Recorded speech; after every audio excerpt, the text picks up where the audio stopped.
Punjab Kings మళ్ళీ కొత్తగా మొదలు పెడుతుంది వాళ్ళ ఐపీఎల్ జర్నీని. ఒకవైపు గుజరాత్ ఏమో వాళ్ళ కంచుకోటలో రెడీగా ఉంది వీళ్ళ కోసము. సో అది మాత్రమే కాకుండా పంజాబ్ కింగ్స్లో ఓపెనర్స్ ఎవరు, మరీ ముఖ్యంగా ఒక కుర్రాడికి 24 సంవత్సరాల కుర్రాడికి వాళ్ళు ఓపెనింగ్ ఛాన్స్ ఇచ్చే ధైర్యం చేస్తారా చెయ్యరా? సో చెన్నైకి చెప్పక్ ఎలాగో గుజరాత్కు అహ్మదాబాద్ గ్రౌండ్ అలాగనమాట. సో చాలా ఇంట్రెస్టింగ్ పాయింట్స్ ఉన్నాయి. అలాగే ఈ మ్యాచ్ కూడా చాలా ఇంట్రెస్టింగ్గా థ్రిల్లింగ్గా జరుగుతుంది. వన్ సైడ్ జరిగే మ్యాచ్ కానే కాదు. సో ఈ అనాలిసిస్ ఎలా ఉందో తెలుసుకుందాము. ఇది అనాలిసిస్ మాత్రమే. సో ఇక్కడ ఎవరు గెలుస్తారో చెప్పినా సరే ఇది టాస్ ముందు చెప్తున్నాం అనమాట. టాస్ పడ్డాక ఏంటి పరిస్థితి, సో ప్లేయింగ్ 11 చూసి నా యొక్క ఒపీనియన్ని నేను టెలిగ్రామ్లో షేర్ చేస్తాను. డిస్క్రిప్షన్ బాక్స్లో లింక్ ఉంది, వెళ్ళి జాయిన్ అవ్వండి. సో ఫస్ట్ మనం పిచ్ రిపోర్ట్తో స్టార్ట్ చేద్దాము. Narendra Modi stadium pitch report ఎలా ఉంటుంది? సో చూసాము అంటే బ్యాటింగ్ ఎలా అనుకూలిస్తుంది. ఖచ్చితంగా ఇది ఒక మంచి బ్యాటింగ్ వికెట్, అలా అని చెప్పి భారీ స్కోర్లు రావన్నమాట. సో ఎప్పుడో అప్పుడప్పుడు వస్తుంటాయి. బట్ యావరేజ్ బ్యాటింగ్ వికెట్ అనమాట. 160 to 180 స్కోర్ చాలా ఈజీగా వచ్చేస్తూ ఉంటుంది. ఇక్కడ లో స్కోర్స్ అన్నవి చాలా తక్కువగా చూస్తూ ఉంటాం మనం. ఇక బ్యాట్స్మెన్కి ఈ గ్రౌండ్లో ఒక టెక్నిక్ ఉండాలి, ఎందుకంటే పెద్ద గ్రౌండ్ కాబట్టి. సో టెక్నిక్తో ఆడాలి. భారీ హిట్టింగ్ మాత్రమే చేసేవాళ్ళు ఈ గ్రౌండ్లో నిలబడలేరు ఎక్కువసేపు. అండ్ అదే టైంలో మీరు చూసారు అంటే శుభ్మన్ గిల్, సాయి సుదర్శన్ ఇలాంటి వాళ్ళు ఎందుకు ఈ గ్రౌండ్లో ఎక్సెల్ చేస్తారు అంటే వాళ్ళు ఆర్థోడాక్స్ షాట్స్ ఎక్కువగా ఆడుతుంటారు, సింగిల్స్, డబల్స్, ఫోర్లు. సో అందుకే అనమాట. ఇక బౌలింగ్ విషయానికి వచ్చాము అంటే సో ఖచ్చితంగా ఫాస్ట్ బౌలర్స్కి హెల్ప్ ఉంటుంది, అలా అని చెప్పి అరవీర భయంకరంగా ఏమి ఉండదు అనమాట. సో యావరేజ్గా ఉంటుంది. ఏ టైంలో అయినా సరే ఫాస్ట్ బౌలర్స్ వాళ్ళ స్కిల్స్ని యూస్ చేసి వికెట్స్ తీసుకోగలుగుతారు. ఇక గేమ్ ముందుకు వెళ్ళే కొద్దీ స్పిన్నర్స్కి అనుకూలిస్తుంది ఈ గ్రౌండ్లో. డ్యూ ఫ్యాక్టర్ ఉంటుంది. ఎస్, డ్యూ ఫ్యాక్టర్ ఉంటుంది, ఖచ్చితంగా ఉంటుంది. అయితే మీకు తెలుసు కొత్త రూల్ వచ్చింది కదా, సెకండ్ ఇన్నింగ్స్లో కూడా 2 balls తీసుకోవచ్చు అని చెప్పి. సో 11th over తర్వాత ఆ రూల్ ప్రకారం పెద్ద ఎఫెక్ట్ ఇంకా చూపించకపోవచ్చు ఏ టీంకైనా. సో టాస్ గెలిచిన టీం అయితే ఇక్కడ చేజింగ్ చేయడం చాలా బెటర్ అని ఫీలింగ్ అనమాట. ఎందుకంటే ఇప్పుడు ప్రెసెంట్ సిచ్యువేషన్స్ కొంచెం చేజింగ్ అంటే ఫస్ట్ కొట్టిన వాళ్ళు ఈ గ్రౌండ్ పెద్ద గ్రౌండ్ కాబట్టి సో వాళ్ళు ఎలా కొడతారు, వాళ్ళని తక్కువ స్కోర్స్కి ఏమైనా కట్టడి చేయగలుగుతారా, ప్లాన్స్ కరెక్ట్గా ఎగ్జిక్యూట్ చేసుకొని టాస్ గెలిచి చేజింగ్ తీసుకుంటే మాత్రం అద్భుతంగా ఇక్కడ గెలిచే ఛాన్స్ ఎక్కువ ఉంటుంది. సో టోటల్ మ్యాచెస్ చూసామంటే ఇక్కడ ఈ గ్రౌండ్లో 35 జరిగితే అందులో 14 times ఫస్ట్ టైం బ్యాటింగ్ చేసిన team, 20 times second time batting చేసిన టీం గెలిచింది. ఒకసారి మ్యాచ్ టై అయింది. Average first inning score 170, average second inning score ఇక్కడ 160 ఉంది. ఇక మనం ఈ రెండు టీమ్స్ మధ్య హెడ్ టు హెడ్ ఫైట్ చూసాము అంటే టోటల్గా 5 మ్యాచ్లు జరిగితే అందులో పంజాబ్ 2 సార్లు, గుజరాత్ 3 సార్లు గెలిచింది. ఇక్కడ విశేషం ఏంటంటే ఈ రెండు టీమ్స్ బ్యాటింగ్ సెకండ్ చేసినప్పుడే అంటే గుజరాత్ 3 times గెలిచింది, పంజాబ్ 2 times గెలిచింది. బ్యాటింగ్ ఫస్ట్ చేసినప్పుడు ఏ టీం కూడా ఎప్పుడు గెలవలేదు. సో ఇక గుజరాత్ ప్లేయింగ్ 11 ఎలా ఉంటుంది అయితే ఇంకొక విషయం చెప్పాలి, సారీ. సో ఈ గ్రౌండ్లో ఒకసారి ఆడారనమాట గుజరాత్ వర్సెస్ పంజాబ్. ఆ రోజు మాత్రం పంజాబ్ కింగ్స్కి గెలిచింది. సో 1 run తేడాతో. సో మరి ఆ మ్యాచ్ చాలా ఇంట్రెస్టింగ్గా కూడా జరిగింది. ఈ మ్యాచ్ కూడా అలానే థ్రిల్లింగ్గా జరుగుతుంది. సో గుజరాత్ ప్లేయింగ్ 11 చూసాము అంటే వీళ్ళ ప్లేయింగ్ 11 పెద్ద రాకెట్ సైన్స్ ఏమీ కదనమాట. వీళ్ళు ఆప్షన్కి వచ్చినప్పుడు ఒక ప్లాన్తో వచ్చారు, అలాంటి ప్లేయర్స్ని తీసుకున్నారు. ఇప్పుడు కూడా పెద్ద చేంజెస్ ఏం కనిపించవు. ఈ ప్లేయింగ్ 11 ఫిక్స్ అయ్యే ఛాన్స్ ఉంటుంది, ఏదో 1-2 చేంజెస్ కనిపించవచ్చు.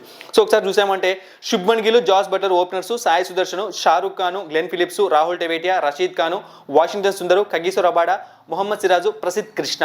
ఇంపాక్ట్ ప్లేయర్గా మహిపాల్ ల్యాంబ్రో లేదా ఎవరైనా వేరే వాళ్ళు కూడా రావచ్చు ఈ విధంగా. ఇక పంజాబ్ కింగ్స్ ప్లేయింగ్ 11. సో ఇక్కడే ఒక చిన్న చిక్కొచ్చి పడింది అనమాట. మార్కస్ స్టోనిస్తో ఓపెనింగ్ చేయిస్తారా లేకుంటే ప్రియాంష్ ఆర్యాని ఓపెనింగ్ చేయిస్తారా? సో ప్రియాంష్ ఆర్య ప్రెసెంట్ వాళ్ళ ఇంట్రా స్క్వాడ్ ప్రాక్టీస్ మ్యాచ్ల్లో వచ్చు అద్భుతంగా బ్యాటింగ్ చేస్తున్నాడు అనమాట. 24 years కుర్రాడు.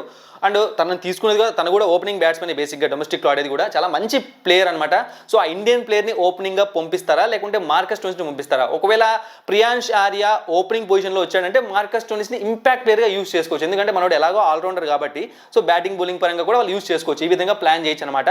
సో నేనైతే ప్రియాంష్ ఆర్యని ఓపెనింగ్ అంటున్నాను, లేదంటే మార్కస్ స్టోనిస్ వచ్చేస్తాడు. సో ఒకసారి చూసాము అంటే Prabhsimran Singh, Priyansh Arya, Shreyas Iyer, Josh Inglis, Glenn Maxwell, Nehal Wadhera, Shashank Singh, Marco Jansen, Harpreet Brar, Arshdeep Singh, Yuzvendra Chahal. So impact ప్లేయర్గా మార్కస్ స్టోనిస్ అనుకుంటున్నా. ఇదనమాట. మరి ఈ రెండు టీమ్స్ ప్లేయింగ్ 11s ఎలా ఉన్నాయి? సో నన్ను అడిగితే మాత్రం గుజరాత్ టైటన్స్ టీం ప్లేయింగ్ 11లో ముఖ్యంగా బౌలింగ్ డిపార్ట్మెంట్ చాలా స్ట్రాంగ్గా కనిపిస్తుంది. సో నాకు ఫస్ట్ నుంచి చెప్తున్న ప్రాబ్లం మొత్తం ఆ 2 ప్లేసుల పనే ఉంది. ఆ 2 ప్లేసులు ఏమంటే Shahrukh Khan, Glenn Philips. So వీళ్ళు ఎలా ఆడతారు అంటే వీళ్ళు ఒకవేళ ఫెయిల్ అయితే వాళ్ళ మిడిల్ ఆర్డర్ చాలా వీక్ అయిపోతుంది, టోర్నమెంట్ మొత్తం ఇబ్బంది పడుతుంది, ఎందుకంటే బ్యాకప్ ప్లేయర్స్ కూడా పెద్ద స్టార్ ప్లేయర్స్ ఎవరు లేరు. సో మరి వీళ్ళు దీన్ని ఎలా హ్యాండిల్ చేస్తారు? టాప్ ఆర్డర్ మాత్రం అద్భుతం, శుభ్మన్ గిల్, జాస్ బట్లర్, సాయి సుదర్శన్. అయితే జాస్ బట్లర్ ఫామ్లో లేకపోయిండొచ్చు, బట్ తనంటే ఒక భయం అనేది ఉంటుందన్నమాట, ఎందుకంటే తను రెగ్యులర్గా ఆడే ప్లేయరు. T20 కాబట్టి ఏ క్షణంలో తన ఫామ్లో కూడా రావచ్చు, ఎందుకంటే ఇండియన్ పిచెస్ అన్ని బాగా ఎక్కువ సంవత్సరాలు ఆడాడు కాబట్టి. ఇది ఇక బౌలింగ్ పరంగా చూసుకున్నామంటే ఫాస్ట్ బౌలింగ్ చాలా బాగుందన్నమాట వీళ్ళది. అయితే స్పిన్ బౌలింగ్ పరంగా రషీద్ ఖాన్ పైన కొంచెం ఎక్కువ ప్రెజర్ పడే అవకాశం ఉంది. ఇక పంజాబ్ కింగ్స్ ప్లేయింగ్ 11. సో ఏ విధంగా చూసుకున్నా సరే వీళ్ళ టీం కొంచెం స్ట్రాంగ్గా కనిపిస్తుంది, ఎందుకంటే జాష్ ఇంగ్లీష్ కూడా ఫామ్లోనే ఉన్నాడు. ఇక గ్లెన్ మ్యాక్స్వెల్ ఫామ్ ఎలా ఉందనేది మనం చూసుకోవాలి. సో ఇక ఓపెనింగ్ పరంగా ప్రప్సిమ్రాన్ సింగ్ మనం చూస్తూనే ఉన్నాము, మనోడు కంటిన్యూస్గా ఆడు కానీ మినిమం గ్యారంటీ ప్లేయర్ అనమాట. 30-40 రన్స్ కొడుతూనే ఉంటాడు పెద్ద పెద్ద స్కోర్లు చేయకుండా. సో ఇక middle Shreyas no problem. So finishing Nehal Wadhera, Shashank Singh స్ట్రాంగ్గానే ఉంది. ఫాస్ట్ బౌలర్స్ కూడా అద్భుతంగా ఉన్నారు. సో స్పిన్ డిపార్ట్మెంట్లో చాహల్ ఉన్నాడు, హర్ప్రీత్ బ్రౌన్ ఉన్నాడు. ఇక వీళ్ళు పెద్దగా టెన్షన్ పడాల్సిన పని లేదనమాట, ఇది పరిస్థితి. ఇక కీ మ్యాచ్అప్స్, సో ఈ టీంలో బౌలర్స్ ఆ బ్యాట్స్మెన్స్ని, లేకుంటే ఆ టీంలో బౌలర్స్ ఈ టీంలో బ్యాట్స్మెన్స్ని పెద్దగా ఇబ్బంది పెట్టిన తాక్లాలు ఏమి కనిపించట్లేదు ఇక్కడ. అంటే ఎస్ ఒకరిద్దరిని వికెట్స్ తీసుకున్నారు, కానీ స్ట్రైక్ రేట్ కూడా బ్యాట్స్మెన్స్ అలానే మెయింటైన్ చేశారు. కాబట్టి 1 వికెట్ 2 వికెట్స్ ఇక్కడ మెన్షన్ చేసి వేస్ట్ అనమాట. సో పెద్ద కీ మ్యాచ్అప్స్ ఏమీ లేవు. బట్ ఇంట్రెస్టింగ్ మ్యాచ్అప్స్ ఏమున్నాయి అంటే, సో శుభ్మన్ గిల్ వర్సెస్ హర్షదీప్ సింగ్ అనమాట. ఈ ఇద్దరి మధ్య పోరు బాగుంటుంది, ఎందుకంటే హర్షదీప్ సింగ్ ఫస్ట్ వేసే ఓవర్స్లో స్ట్రైక్ చేస్తూ ఉంటాడు, అంటే స్ట్రైక్ వికెట్ టేకర్ అనమాట. సో కొంచెం బాల్ మూవ్ అయినప్పుడు మనోడు కొంచెం ఎక్కువ టాలెంట్ ఉపయోగిస్తాడు హర్షదీప్ సింగ్. అదే టైంలో బాల్ మూవ్ అయిందంటే శుభ్మన్ గిల్ ఇబ్బంది పడతాడు. బట్ మ్యాచ్ జరుగుతుంది నరేంద్ర మోడీ స్టేడియం. సో ఎలా ఉంటుంది ఇద్దరి మధ్య మ్యాచ్అప్ అనేది మనం వెయిట్ చేయాలి. ఇక Jos Buttler versus Yuzvendra Chahal అనమాట. సో బట్లర్ ఫామ్లో లేనా ముందే చెప్పాను. సో అసలు చాహల్ వచ్చే వరకు బట్లర్ క్రీజ్లో ఉంటాడా? ఒకవేళ ఉంటే బట్లర్ వర్సెస్ చాహల్ కాంటెస్ట్ చాలా బాగుంటుంది, ఎందుకంటే స్పిన్ని మనోడు కొంచెం ముందు అంటే ఎక్కువసేపు క్రీజ్లో ఉన్నాడు అనుకోండి, తర్వాత స్పిన్ని లాలీపాప్ లాగా ఆడుకుంటాడు బట్లర్. సో కాబట్టి చాహల్ బౌలింగ్లో ఎలా ఆడతాడని చూడాలి. ఇక నెక్స్ట్ చూసాము అంటే Glenn Maxwell versus Rashid Khan. So Maxwell స్పిన్ని స్విచ్ హీట్లు రివర్స్ స్వీప్లు భలే ఆడుతూ ఉంటాడు అనమాట. బట్ రషీద్ ఖాన్ దగ్గర అలాంటివన్నీ ఏమంటారు ఉండవు అనమాట, చాలా జాగ్రత్తగా ఆడాలి. సో మరి ఏం జరుగుతుందో చూద్దాం ఇద్దరి మధ్య. ఇక next Shreyas Iyer versus Siraj and Rabada. ఎందుకు ఇద్దరిని తీసుకున్నాను అంటే ఇద్దరు బౌన్సర్స్ బాగా వేస్తుంటారు అనమాట, accurate bouncers. So Shreyas Iyer short pitch balls అన్నప్పుడు కొంచెం ఇబ్బంది పడుతూ ఉంటాడు అనమాట. ఈ కాంటెస్ట్ కూడా చాలా బాగుంటుంది. ఇక next Rahul Tewatia versus Punjab kings death bowlers. చాలాసార్లు చెప్పాను, రాహుల్ టెవేటియా ఎఫెక్టివ్గా బ్యాటింగ్ చేసేది చేజింగ్ టైంలోనే. సో మరి పంజాబ్ కింగ్స్ డెత్ బౌలర్స్ అంటే ఇంకెవరు వస్తారు చెప్పండి? So Marco Jansen, Harshdeep Singh వీళ్ళు, ఎందుకంటే హర్షదీప్ సింగ్ డెత్ ఓవర్స్లో బాగా వేస్తుంటాడు. మరి పంజాబ్ కింగ్స్ బౌలర్స్ ఎలా కంట్రోల్ చేస్తారు రాహుల్ టెవేటియా అని చేజింగ్ టైంలో చూడాలి, ఇది పరిస్థితి అనమాట. ఇక గేమ్ చేంజర్స్ ఎవరు ఈ రెండు టీమ్స్లో? సో సాయి సుదర్శన్ అనమాట, Gujarat team game changer. So ఈ అహ్మదాబాద్ గ్రౌండ్లో 12 ఇన్నింగ్స్లో 603 రన్స్ చేశాడు, యావరేజ్ 54.8 ఉంది, స్ట్రైక్ రేట్ 154.2 ఉంది. ఇక రషీద్ ఖాన్ ఇదే గ్రౌండ్లో 16 ఇన్నింగ్స్లో 19 వికెట్స్, ఎకానమీ 8.49 ఉంది. ఇక ప్రసిద్ధ్ కృష్ణ కూడా one of the game changer అయ్యే అవకాశం ఉంది ఈ సంవత్సరం గుజరాత్ టైటాన్స్కు. ఎందుకు అంటే సో మనోడి హైట్కి మనోడి పేస్కి ఆ గ్రౌండ్ బాగా సూట్ అవుతుంది అనమాట, ఎలా యూస్ చేసుకుంటారో చూడాలి. ఇంకా పంజాబ్ కింగ్స్ గేమ్ చేంజర్ విషయానికి వచ్చాము అంటే సో శ్రేయస్ ఇక్కడ 2 ఇన్నింగ్స్లు మాత్రమే ఆడాడు ఈ గ్రౌండ్లో. బట్ ఒక ఇన్నింగ్స్లో అద్భుతమైన రన్స్ చేశాడు. ఒక ఇన్నింగ్స్ మాత్రమే ఆడాడు. ఆ ఒక్క ఇన్నింగ్స్లో కూడా 200 అబోవ్ స్ట్రైక్ రేట్తో బ్యాటింగ్ చేశాడు. బట్ మనం ఎక్కువ ఊహించలేము అనమాట, ఒక్క మ్యాచ్ ఆడాడు కాబట్టి. బట్ వాళ్ళ గేమ్ చేంజర్, ఎందుకంటే మిడిల్ ఆర్డర్లో వస్తాడు, వాళ్ళ టీం కెప్టెన్, అందుకే గేమ్ చేంజర్. ఇక నెక్స్ట్ గ్లెన్ మ్యాక్స్వెల్. సో ఫామ్లో ఉన్నాడు అంటే మాత్రం ఆ టీం ఇంకా గుండెల మీద చేసుకొని పనుకోవచ్చు. కానీ మనోడు ఐపీఎల్ హిస్టరీలోనే ఫామ్లో ఉన్న సీజన్సే చాలా తక్కువ, ఫామ్లో లేనివి ఎక్కువ ఉన్నాయి. ఇదే పంజాబ్ కింగ్స్కి ఆడి బయటికి వెళ్ళిపోయాడు, మరి ఇప్పుడు ఎలా ఆడతాడో చూడాలి. ఇక నెక్స్ట్ యుజ్వేంద్ర చాహల్. సో ఏ టీంలో ఉన్నా తను one of the game changer wicket taking bowler అనమాట, ఇది పరిస్థితి.